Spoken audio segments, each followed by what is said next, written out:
Political जो है उसने वेन्स जो हैं डिस्कस किए हैं, उसके अंदर पॉलिटिकल, उसके पीछे बैकग्राउंड जो है पॉलिटिकल चल रहा है। तो ये सारी चीज़ें हम आगे देखेंगे।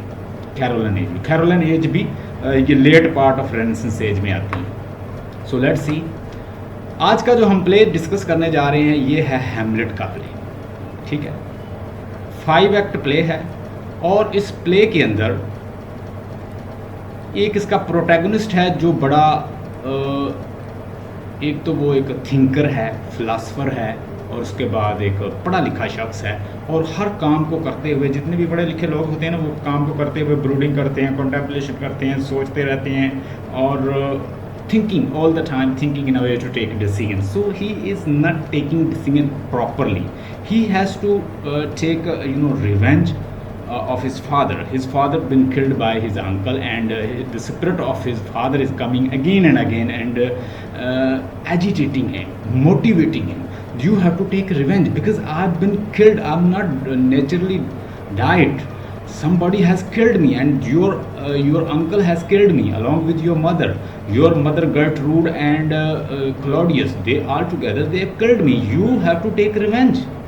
आपने मेरा बदला लेना है, और उसकी स्पिरिट जो है बार बार आ रही है। लेकिन this person Hamlet, he is brooding and contemplating, thinking and all the time thinking, using his logic, reason. So when you applying all these logic, reason in taking revenge, you will not take revenge. The same thing happening with this man, and in one of Soliloquy he say to be or not to be, or not to be, मैं ये काम करूं या ना करूं, क्या मैं सफ़र करता रहूं अपने माइंड में और ऐसे ही जलता रहूं, ये है मेरा फ्यूचर, या मैं ये काम करता रहूं, और आई शुड टेक रिवेंज, या मुझे रिवेंज लेना चाहिए। तो ये बार बार चीज़ें सोचता है। अपनी मदर को कहता है, O pernicious woman, my father was a person who even mind if wind touches you he get minds, and he does not like that somebody touch you, and now you are with this person, और अब तुम इस person के साथ मिल गई। तो बहुत सारी उसे बातें करता है। तो लेट्स सी, 5 एक्ट प्ले है कुछ अच्छा। इसकी 7 सोलोलॉकी हैं, ये बात याद रखना। पूछ लेते हैं कि कितनी सोलोलॉकीज़ हैं इसके अंदर, और इसके अलावा बाकी इसके करेक्टराइजेशन मैं आपको समझाता हूँ अभी। 1603 में इसको लिखा गया है, हैमलेट ने लिखा है और शेक्सपियर ने लिखा है। और शेक्सपियर का आपको पता है कि 15 सन यानी 59 में वो, यानी उसकी टोटल जो एज है 1616 में उसकी डेथ हो गई थी। तो 1616 में उसकी डेथ हुई, तो इसका मतलब है उसने अपनी एज से पहले का लिखा हुआ है, इससे पता चल जाता है। लेट्स सी, यहाँ पे कुछ करैक्टर्स हैं, मैं ये आपको बताऊँगा। अच्छा, ये है क्लॉडियस, जिसे कहा जाता है विलन है पूरे, यानी इस प्ले का ये विलन है। और हैमलेट जो है वो एक यूनिवर्सिटी में पढ़ता है, और यूनिवर्सिटी के अंदर उसे पता चला है कि उसके फादर को इस तरह फादर की डेथ हो गई है, और वो यूनिवर्सिटी को अब छोड़ के वापस आ गया है। और डेनमार्क में, डेनमार्क वो इलाका है जहाँ इसका फादर जो था वो हुकूमत करता है। यानी इसमें क्या दिखाया गया है, डेनमार्क की सेटिंग ली गई है। फोर्टिंग ब्रेस जो होता है वो नॉर्वे का, एक नॉर्वे की सेटिंग है, और एक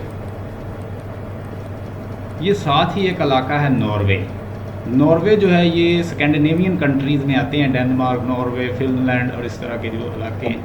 अब ये इन दोनों कंट्री की अक्सर लड़ाई होती रहती है। ग्रेट हैमलेट जो है वो बड़ा अच्छा फाइटर था, जो फादर था हैमलेट का, उसने बहुत सारी जंगें जो हैं नॉर्वे के ख़िलाफ़ लड़ी हैं और उससे जीती हैं। और अब हुआ यूँ है कि वो अक्सर अपने कामों में रहता, और क्लोडियस ने यूँ किया कि इसके लालच आया मन में, इसने गर्टरूड जो है, जो क्वीन थी ग्रेट हैमलेट की, इसके फादर की, हैमलेट के फादर की, ये यूनिवर्सिटी में पढ़ता था। हैमलेट जो है वो यूनिवर्सिटी में पढ़ता है, और ये जो है ये अपने एक तो वो वार लड़ता, एक पूरे अफेयर को, कंट्री के जो डेनमार्क के अफेयर है उनको वो संभाले हुए था, और सारे कामों में रहता। और इसने क्या किया, इसकी बीवी के साथ अपने इलेजिटिमेट रिलेशन बना लिए। किसने? क्लॉडियस ने। अब ये अक्सर जंगों पे रहता, वारफेयर और जितनी भी एक्टिविटी है ये काम करता रहता, ये इसके साथ अफेयर बनाए हुए है और इस तरह इन दोनों ने प्लानिंग की। ये है क्लॉडियस जो इसका भाई है, और ये क्या है, ये गर्टरूड है जो कि हैमलेट की मदर है। अब इन दोनों ने एक प्लान किया कि क्यों ना हम इसको मार देते हैं और इस डेनमार्क का जो थ्रोन है इसके ऊपर कब्जा कर लेते हैं। अब इन दोनों ने प्लानिंग की और इसको कत्ल कर दिया। अब इसके साथ साथ उसमें एक वज़ीर भी है उन्होंने रखा हुआ है, उसका नाम है पोलोनियस। पोलोनियस के 2 बच्चे हैं। ये पोलोनियस है बड़ा एक फूल करैक्टर है, लेकिन ये बड़ी विट्टी बातें करता है। और इसके 2 बच्चे हैं, एक है ओफिलिया, बड़ी खूबसूरत है, और दूसरा है लर्टिस। लर्टिस जो है ये इसको भेज देता है फ्रांस। इसको कहता है कि फ्रांस, जब ये फ्रांस जाने लगता है तो इसको ये बड़ा गाइड करता है कि भाई अपनी give thy ears to everybody but never give thy tongue to anybody else. इस तरह की बातें करता है, विट्टी बातें। बेटा तुम फ्रांस जा तो रहे हो, मेरी कुछ नसीहतें हैं, इस पे अमल करना। पहली तो बात ये है कि अगर आप वहाँ पे जाओ फ्रांस में तो हर किसी की बात सुनना, लोगों की बात कान लगा कर सुन लेना, लेकिन किसी को अपने दिल की बात ना बताना। गर्टरूड और उसके बाद ऑफिलिया को भी टोटली कंट्रोल करता है। उसे कहता है कि तुम हैमलेट से बचकर रहना, ये जो प्रिंस और इस तरह के किंग होते हैं ना, ये हमारे म्यार के मुताबिक नहीं रहते, ये बड़े यानी इनका स्टैंडर्ड ऊपर होता है, तो ये क्या करते हैं, हमारे जैसे लोगों को यूज़ करते हैं। तो तुमने इससे बच के रहना, इसके लव में, इसके प्यार में नहीं फंसना तुमने, क्योंकि ये धोखा देते हैं अक्सर किंग, ये इनका काम ही होता है इस तरह के काम करना। तो ये इसको अक्सर ऑफिलिया को भी ये मशवरे देता रहता है।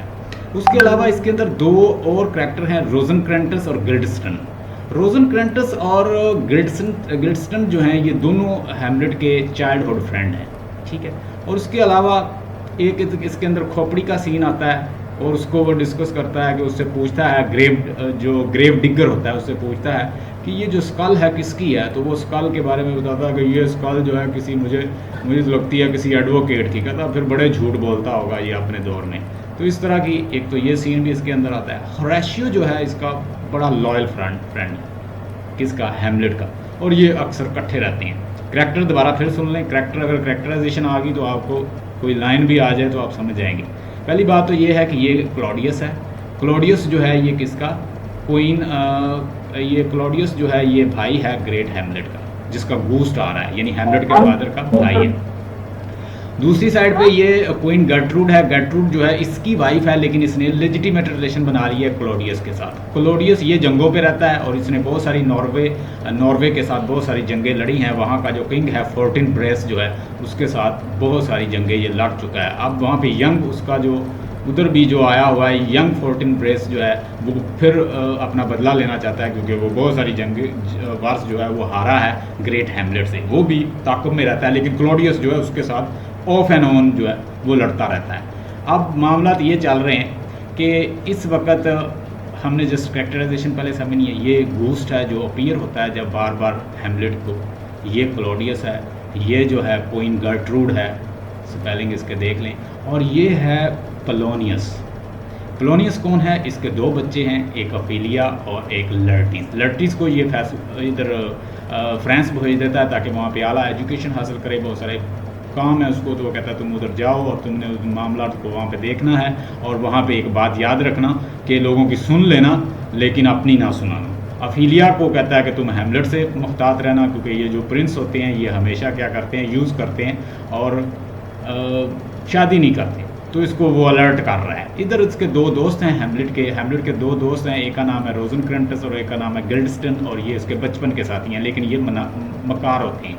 और इसके अलावा हम देखते हैं कि यहाँ पे होरेशियो जो है इसका लॉयल फ्रेंड है, और ये एक स्कल का सीन आता है। ये हैमलेट जो है इसका मेन करैक्टर है, जिसको प्रोटैगोनिस्ट भी कहते हैं, लेकिन ये प्रोटैगोनिस्ट ऐसा है कि इसको बाज़ जर्मन जो क्रिटिक्स हैं उन्होंने इसको फीमेल करैक्टर कहा है, यानी बहुत ज़्यादा इंटेलेक्चुअल है और सोचता है हर काम करने से पहले। इवन ये भी सोचता है कि हो सकता है ये घूस्ट जो है वो जो घूस्ट मुझे अपीयर हो रहा है ये घोस्ट हो सकता है झूठ बोलता हो, फिर उसको सर्च करने निकल पड़ता है। तो ये बहुत ज़्यादा डिले करता है। उसको कहते हैं प्रोक्रास्टिनेशन, उसको कहते हैं ब्रूडिंग, उसको कहते हैं कॉन्टेम्पलेशन, उसे कहते हैं मेडिटेशन। ये सारे काम ये करता रहता है, ये डिले करने में काम को डिले करता रहता है।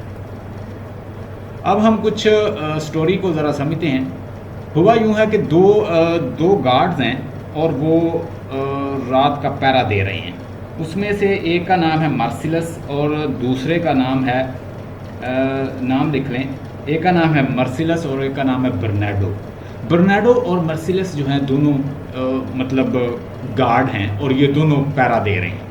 ये एक दूसरे के साथ डिस्कशन करते हैं कि हमने रात एक स्पिरिट देखी है। वो कहते हैं चलो फिर हम ग्रेट हैमलेट को बताते हैं। इसका मतलब ये है कि जब ये प्ले शुरू होता है ग्रेट हैमलेट का कत्ल हो चुका है और उसको दफनाया जा चुका है, जो भी उसकी सेरेमनी हो चुकी है। अब हैमलेट जो है वो यूनिवर्सिटी से वापस आया है। मैंने बताया कि यूनिवर्सिटी में ये एक स्कॉलर था, वहाँ से ये वापस आया, पढ़ रहा था, तालीम हासिल कर रहा था। जो पढ़े लिखे लोग होते हैं, मैंने पहले बताया, कंटेम्पलेशन करते हैं, ब्रूडिंग करते हैं, थिंकिंग करते हैं, ओवर थिंकिंग करते हैं और हर चीज़ को किसके साथ मापते हैं, लॉजिक रीज़न के साथ। तो ये इस तरह का बंदा है, लेकिन ये परेशान है कि मेरे फादर को कुछ ही दिन हुए हैं और मेरी मदर ने शादी कर ली।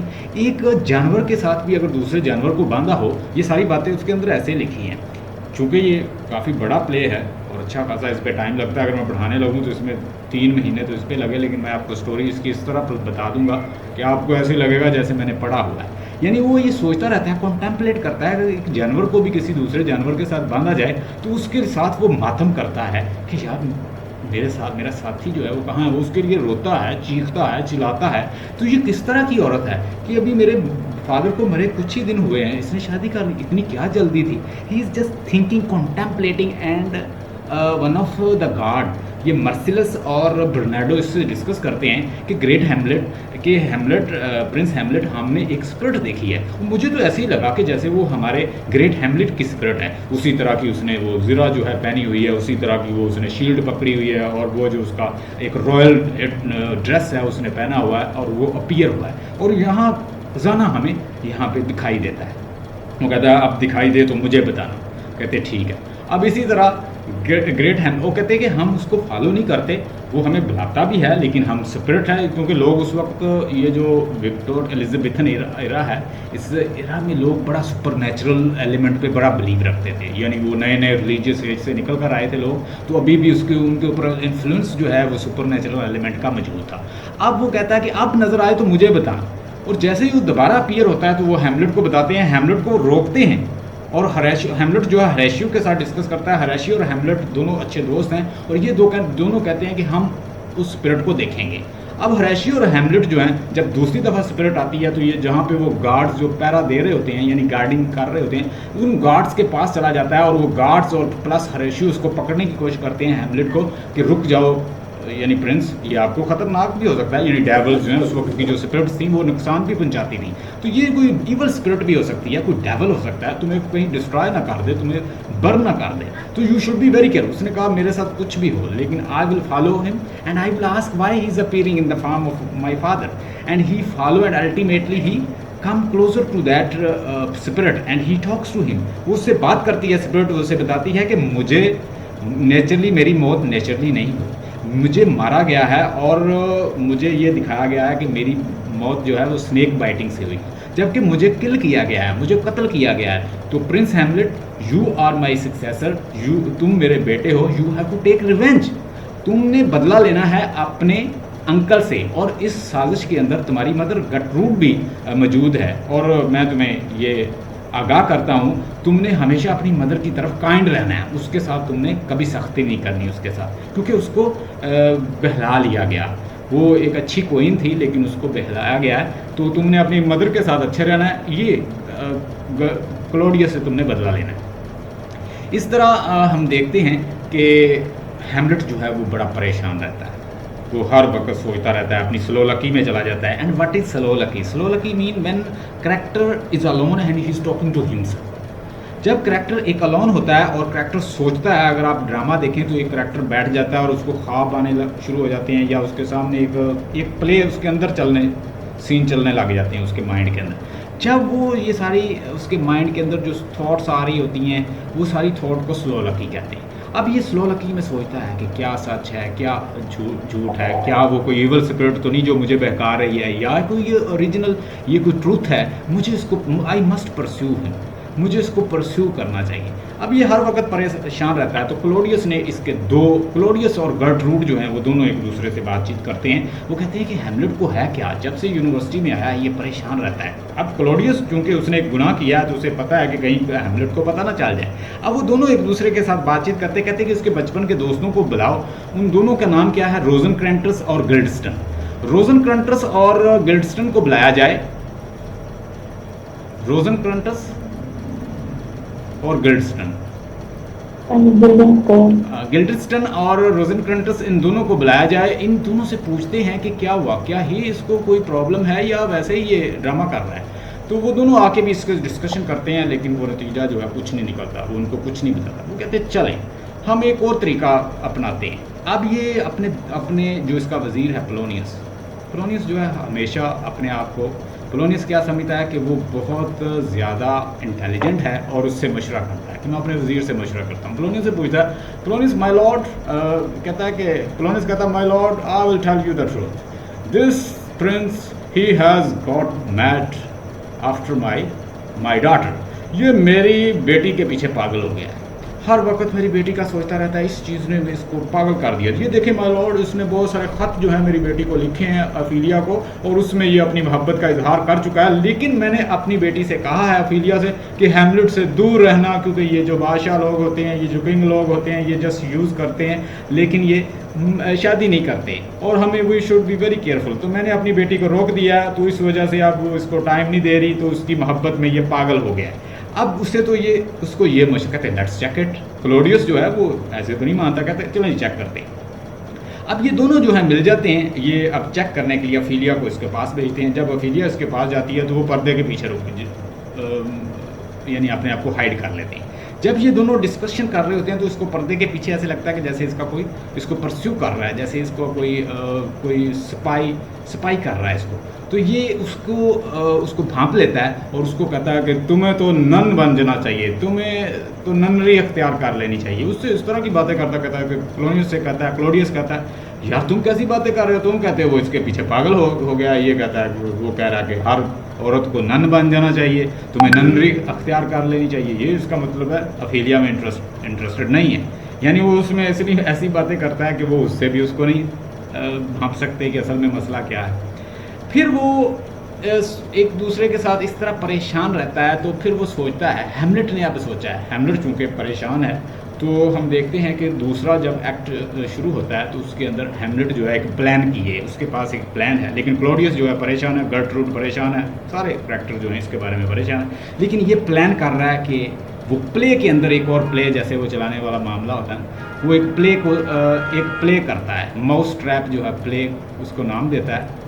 तो जैसे होता है ना, मैंने बताया था कि जितने भी ड्रामेटिस्ट होते हैं, प्रोड्यूसर होते हैं, ये क्या करते हैं, प्ले के अंदर प्ले चला देते हैं। आपने कहा सिर्फ मूवी बनाते हैं, अगर वो प्रोड्यूसर हों तो वो मूवी के अंदर मूवी बनाना शुरू हुए। तो ये फिर प्ले के अंदर एक प्ले बनाता है।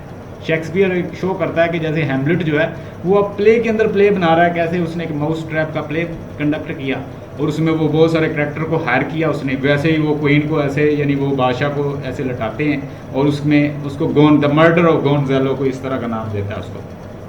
अच्छा, एक आदमी को ऐसे लटाया जाता है इस तरह, एक यानी क्वीन गर्टरूड का भी करैक्टर बनाता है और उसके साथ साथ वो क्लोडियस का भी करैक्टर बनाता है। ये दोनों उसके कान में ऐसे वो जहर शीशा पे गला के डाल रहे हैं। अब ये सारा सीन जैसे ही क्लोडियस देखता है तो वो उस प्लेस से, यानी जहाँ पे ये स्टेज हो रहा होता है, वो वहाँ से उठ के एक कमरे में जाके रोने लग जाता है, उसे दुख होता है। पीछे हैमलेट जो है उसने होरेशियो की भी ड्यूटी लगाई है कि इस बादशाह को तुमने जैसे ये सीन आए तुमने इसके इम्प्रेशन को नोट करना है। अगर ये इरिटेट हुआ तो इसका मतलब ये है कि ही इज़, देखिए वो साइकोलॉजी को नोट कर रहा है। तो कहता है अगर ये इरिटेट होता है इस प्लेस से तो it mean he has killed my father. और जैसे ही वो सीन आता है तो कहता है बंद करो, ये क्या तमाशा लगाया हुआ तुमने। वो वहाँ से उठ के कमरे में जाता है और वहाँ रोने लग जाता है। और अब हमें शेक्सपियर ये दिखा रहा है कि एक ईवल बंदे के अंदर भी एक कॉन्शियंस होता है और वो उसको जो उसका कॉन्शियंस होता है उसको क्या करता है, उसे प्रिक करता रहता है और वो रोता है और वो गॉड के आगे कहता है कि मुझसे बहुत बड़ा गुनाह हुआ। अब पीछे हैमलेट जो है अपनी तलवार निकालता है, ये कहता है कि मैं इसे यहाँ पे ही इसके घोंप देता हूँ। लेकिन एट द सेम टाइम वो सोचता है कि मेरे फादर की डेथ हुई है, अनप्रिपेयर्ड डेथ हुई है। मेरे फादर को इन्होंने तब मारा है जब उसे मौका ही नहीं मिला कि वो रिपेंट कर सके। यानी इनके अंदर अगर रिपेंटेंस हो जाए क्रिश्चियनिटी के अंदर तो क्या होता है, गुनाह माफ़ हो जाते हैं। तो ये एक बिलीव था उस वक्त। तो क्रिश्चियनिटी के बिलीव के मुताबिक अगर रिपेंटेंस हो जाए तो गुनाह सारे साफ हो जाते हैं, इंसान वॉश हो जाता है, बिल्कुल क्लीन और ऐसे जैसे अभी पैदा हुआ है। तो कहता है मेरे फादर की अनप्रिपेयर्ड डेथ की है इन्होंने, मेरे फादर को तब मारा गया जब उसको टाइम ही नहीं दिया, इसलिए उसकी स्पिरिट जो है वो अभी तक भटक रही है। कहता मैं भी इसे तब मारूंगा जब ये वलप्शस एक्टिविटी में इन्वॉल्व होगा, लस्ट में इन्वॉल्व होगा, कोई सेक्सुअल एक्टिविटी में कुछ बुरा ईवल कर रहा होगा, तो then I will kill him in evil so that he may not have repentance. तो इसे रिपेंटेंस ना हो सके, इसको सजा मिले, ये फॉरएवर टॉर्मेंट में रहे और ये जलता रहे जहन्नम में और ये बर्न होता रहे। कहता है मैं इस तरह की सिचुएशन में इस क्लॉडियस को मारूंगा। अब ये सारी सिचुएशन होगी, ये वापस चला गया, लेकिन क्लॉडियस जो है वो रो रहा है। इसके साथ साथ हम देखते हैं कि क्लॉडियस अब अलर्ट हो गया है। क्लॉडियस को अब पता चल गया कि ही इज़ प्लानिंग समथिंग। अब ये वहाँ से ऐसे ही नाराज़ अपनी मदर के पास जाता है और उसके कमरे में जाकर, उसके चैम्बर में जाकर उसे कहता है कि you are most pernicious woman, my father was a one, if wind touch you he gets angry. अगर तुम्हें कभी हवा भी छूती थी तो मेरा फादर जो है उससे नाराज़ हो जाता। इतना ओ दो परनिशियस वोमन, तुम एक बहुत ही नहायत परनिशियस वोमन, तुमने एक ऐसे शख्स को धोखा दिया कि तुम्हें अगर हवा भी छुए तो वो नाराज़ हो जाता था, और तुमने चूज़ भी किया तो ये स्नेक, तुमने ये स्नेक को तुमने चूज़ किया। बहुत सारी बातें करता है उससे, और फिर उसे इस तरह की बातों से बातें कर रहा होता है। तो चूंकि उसके पीछे एक सिपाही लगाया हुआ है क्लॉडियस ने, और हमेशा पोलोनियस जो है वो उसका पीछा करता रहता है, जैसे होता है ना कोई करैक्टर किसी का पीछा करता है, तो वो हम देखते हैं कि एक पर्दे के पीछे पोलोनियस जो है उसको बातें सुन रहा है, तो वो पर्दा थोड़ा सा ऐसे शेक होता है। जैसे शेक होता है, ये कहता क्लॉडियस है, ये मेरा ताकत करने आ गया, तो वो पूरे गुस्से से अपनी तलवार निकालता है, उस पर्दे के अंदर घोंप देता है, और जैसे वो देखते हैं तो वो आगे से पोलोनियस निकलता है। पोलोनियस की डेथ हो जाती है, और पोलोनियस की बॉडी को ये घसीटता है और ये कहीं दूर ले जाता है। अब क्लॉडियस जो है उसको पता चला है कि इसने इसको मार दिया है, और वो गर्ट्रूड से पूछता है कि what is the reason why he has killed the Polonius. वो कैसे बताती है कि इस तरह हम दोनों बातें कर रहे थे, लेकिन हमें पर्दे के पीछे से कोई सुन रहा था, तो उसने समझा कि कोई पता नहीं कौन है, और वैसे भी हैमलेट का दिमाग ठीक नहीं है, तो ये सारा उसने अपनी मैडनेस में किया है, ऐसी कोई बात नहीं। वो अब क्लॉडियस जो है वो कहता है कि शायद कुछ समथिंग रॉन्ग, लेकिन वो अब उसके माइंड में तो आ गया, खौफ तो आ गया। अब पोलोनियस की डेथ हो चुकी है, और क्लॉडियस और गर्ट्रूड और सारे लोग जो हैं मिलकर इससे मुतालबा कर रहे हैं कि बताएं पोलोनियस की लाश कहाँ ले गए। अब पोलोनियस की लाश जो है ये दे नहीं रहा, और वो उससे बातें कर रहे हैं, और ये बीटिंग अबाउट द बुश जैसे मामलात होते हैं, इधर उधर की बातें कर रहा है। अब लर्टीज को पता चलता है, वो फ्रांस से चल पड़ता है कि उसके फादर की डेथ हो गई है, और उधर हम साथ ही देखते हैं कि जो अफीलिया जो है, अफीलिया की अचानक मौत का पता चलता है कि ऐसे जैसे उसने अपने फादर की काम में अपने आप को कत्ल कर लिया। लेकिन मैंने यहाँ पे वो कुछ नहीं बताते, लेकिन उसका बताते हैं कि अफीलिया जो है उसको वो कहीं नदी में गिर के अपनी जान दे देते। ये वैसे उसमें उसके अंदर दिखाया गया है, लेकिन जब मैंने क्रिटिक्स को बड़ा डीपली स्टडी किया तो पता चला कि वो क्लॉडियस ने उसका रेप किया था, तो उस वजह से उसकी डेथ हुई। यानी हो इसके अंदर एक इम्प्लाइड इन्फॉर्मेशन है, तो एक्सप्लिसिट नहीं बताया गया। तो उसके बाद अफीलिया की डेथ हो जाती है। अफीलिया अपने फादर के गम में अपनी जान दे देती है। दूसरे लफ्ज़ों में लर्टी जब वापस आता है तो दोनों अफीलिया और उसके फादर की डेथ हो चुकी है। अब ये सारे मामलात जो हैं चल रहे हैं, और लर्टी के साथ अफीलिया जो है बड़ी अटैच थी, यानी दोनों बहन भाइयों में बड़ा प्यार था, और साथ फादर के साथ भी इसका अच्छा खासा था रिलेशन। अब क्लॉडियस लर्टीज़ को मोटिवेट करता है कि तुम्हारे यानी अफीलिया और उसके बाद क्लॉडियस की जान लेने वाला ये है, तुम्हें इससे बदला लेना चाहिए। अब जब उसको दफना रहे होते हैं अफीलिया को, तो हम देखते हैं कि लर्टीज़ और हैमलेट जो है दोनों आपस में लड़ते रहते हैं, और लड़ते लड़ते ही उनके जहाँ पे उसकी कब्र होती है उसमें जा गिरते हैं जहाँ उसे दफना रहे होते हैं। और ये सारा मामला चल रहा है, जब उसे दफना दिया जाता है सब कुछ हो जाता है, लर्टी जो है वो प्लान कर रहा है कि उसने बदला लेना है। अब क्लॉडियस के मन में एक ख्याल आया, एक तजवीज़ आई। वो रोज़नक्रैंटस और ग्लिडस्टन को बुलाता है और दोनों से कहता है कि तुम ऐसा करो कि इसको इंग्लैंड ले जाओ, यहाँ हैमलेट को ख़तरा है। और गर्ट्रूड के साथ वो मशवरा करके सारा प्लान तैयार करता है, लेकिन उसने एक सीक्रेटली प्लान ये तैयार किया है कि वो रसीद लिखता है, उसमें वो उनको दे देता है। वो कहता है कि ये रसीद जाके इंग्लैंड के इंग्लैंड का जो किंग है उसको दे देना, और उससे कहना कि ये मामला कर दे।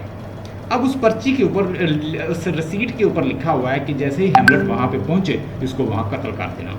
अब हैमलेट जो है वहाँ लेकर गए हैं जहाज़ के ऊपर, शिप के ऊपर इंग्लैंड लेके जाया जाता है। तो वो जो उनके पॉकेट के अंदर वो रसीट होती है वो पढ़ता है और वो रसीट को चेंज करके उस पर लिख देता है कि जैसे ही हैमलेट यहाँ पे पहुँचे इसके साथ जो दोनों साथी हैं उसको कत्ल कर दिया जाए। उसके ऊपर ये लिख देता है। अब ये वो दोनों जो साथी होते हैं उनको कत्ल कर दिया जाता है। ये फिर इंग्लैंड में, ये डेनमार्क, इंग्लैंड से फिर डेनमार्क वापस आ जाता है।